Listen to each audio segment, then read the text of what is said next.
What is up, guys? So Sound Alchemist here with Gershwan. I don't know what I did that. We're back at it to answer your questions in another installment of For the Greater Law.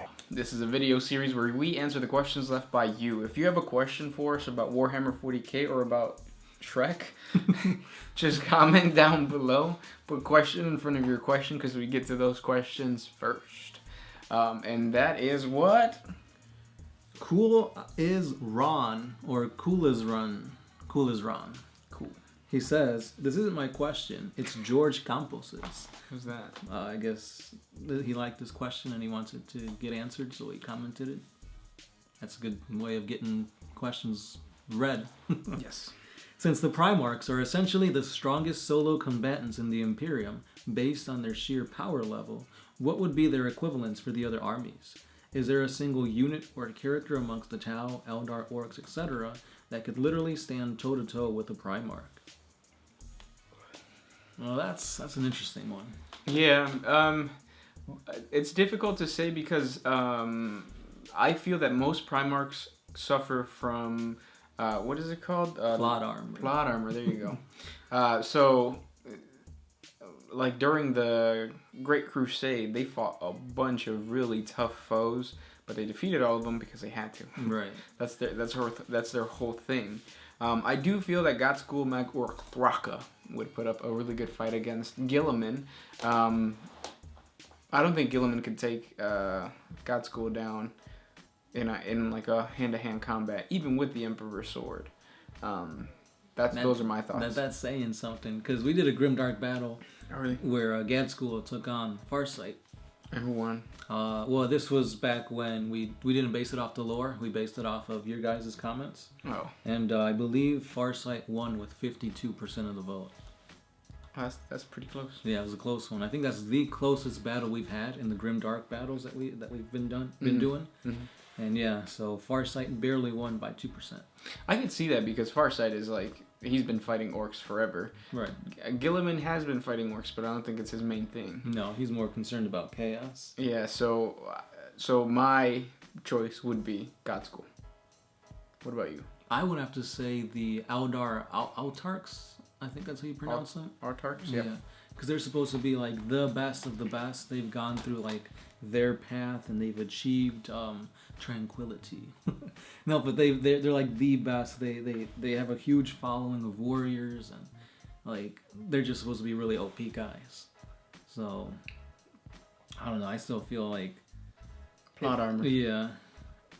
It depends on like what the circumstance is, what's at stake. But I mean, it's hard to tell. Because you also have to think like, I know this is Imperium, but what's his face defeated Mortarion, or didn't defeat him, but like Drago. Yeah, Drago messed up Mortarion pretty bad. Yeah. Technically beating him, not killing him, but he did. Yeah. Yeah. He beat him in one-on-one combat. He carved his previous Grandmaster's name into his heart. So imagine that. You're like the big baddie Primarch, and then you get elevated by the Chaos Gods to say, this is the pinnacle of what I stand for. Nurgle's like, Mortarion, you're a nasty piece of, pus, whatever. I like you so much, I'm going to give you all my power. On top of that, he's a Primarch, so he's already really, really strong. Yeah. And then here comes Drago, whooping his butt, and then essentially, tatting him up, saying, hey, you're you're mine now. So that's, honestly, Drago would probably be the closest thing to a Primarch. Yeah. But that's already in the Imperium, so. Speaking about Drago, All Might asks, so I saw your Grimdark battle with Drago, and after seeing that, who can beat him? He seems way too overpowered. He is. So who do you think can beat Drago? Honestly, Kabanda? no. No? No. He's like he's been sucked into the warp. Like that's his thing, right? Drago. Yeah. Yeah. And in there, he's taken on the strongest bloodthirster in the warp. And not only that, but he beat him down. He took his sword and with his psychic powers, melted his sword and reforged it into whatever he wanted it to be. So like he's literally taking names and he's making all these guys that his B word. So who can beat him? nobody. I mean, honestly, Matt Ward has written his lore to be so over the top. I don't see anybody taking him down. Except the Emperor himself, maybe. Right. At this point, yeah, it's literally he's like the Emperor .2. Or maybe that's exactly what he is. Maybe he's the Emperor's form as like reincarnated. I hope not. It'd be weird if like that's what the lore was coming to. Yeah. Next question. I have one from Ordo Lupus. What stops a Death Dread pilot from outgrowing his Death Dread? He builds it bigger. Yeah. Because you got to remember that orc biology can withstand a lot of pain. So, like, let's say the orc is getting bigger because of all the aggression and the WAAAGH energy. The power claw might start like ripping into his skin or something like that, but he can survive. And then at some point he's gonna go back to the mech boy and be like, "This isn't working as well as it used to. Make it better." The mech boy would give him a bigger power claw, or a bigger chest chassis or something. I don't know. Chassis. How do you say it? Chassis, I think. Yeah. Yeah. Next question. This one is by Nick Huffman.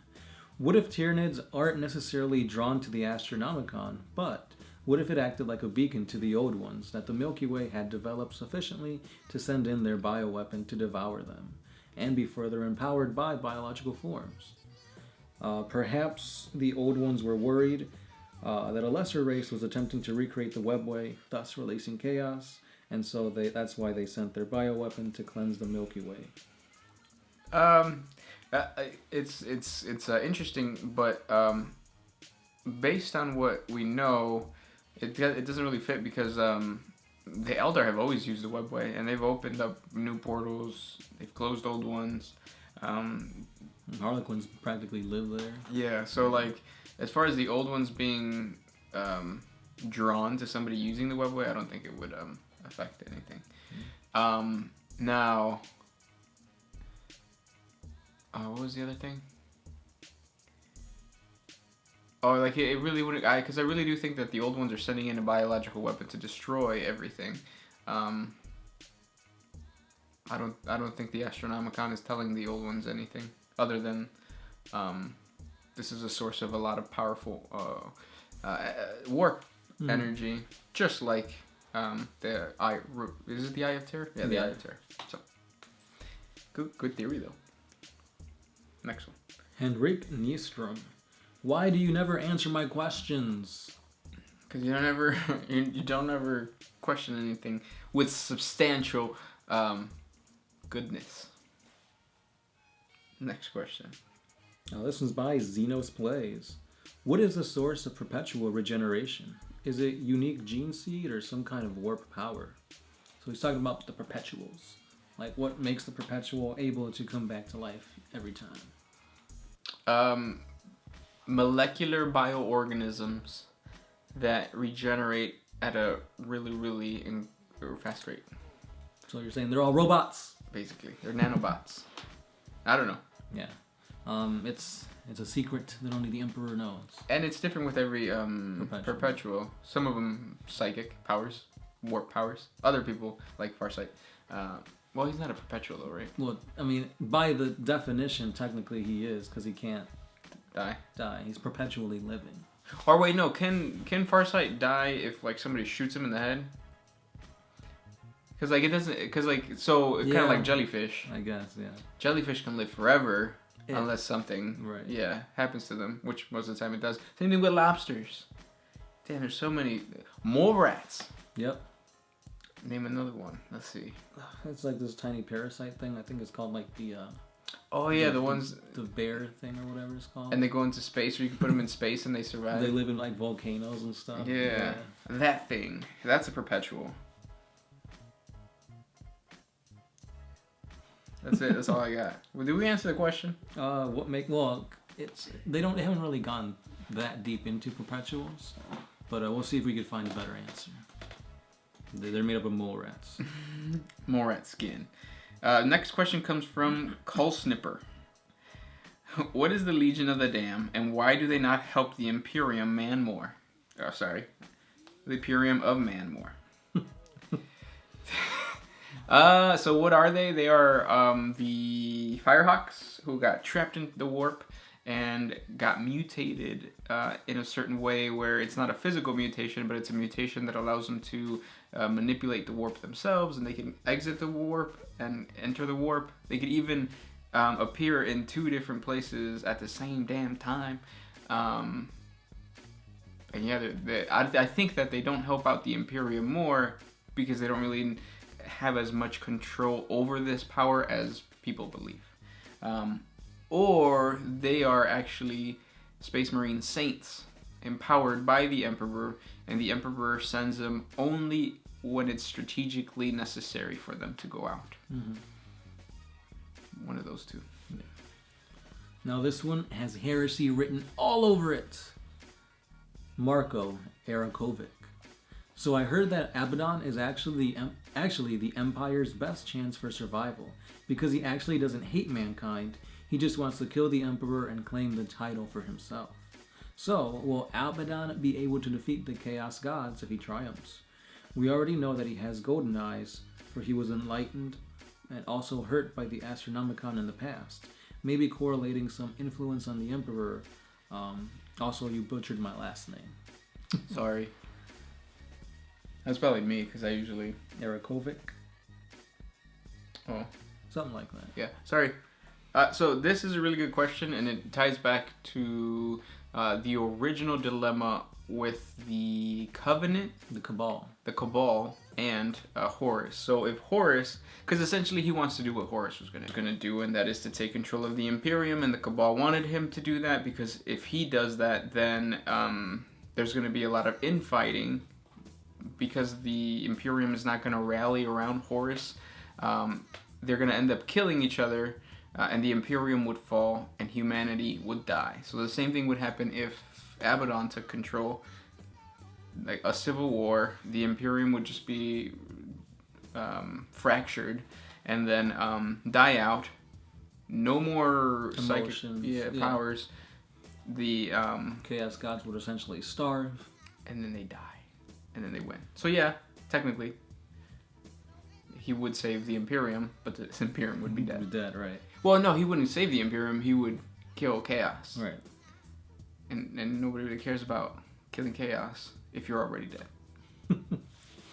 It's like a win-win, lose-lose situation. Like, it's a little convoluted. Very.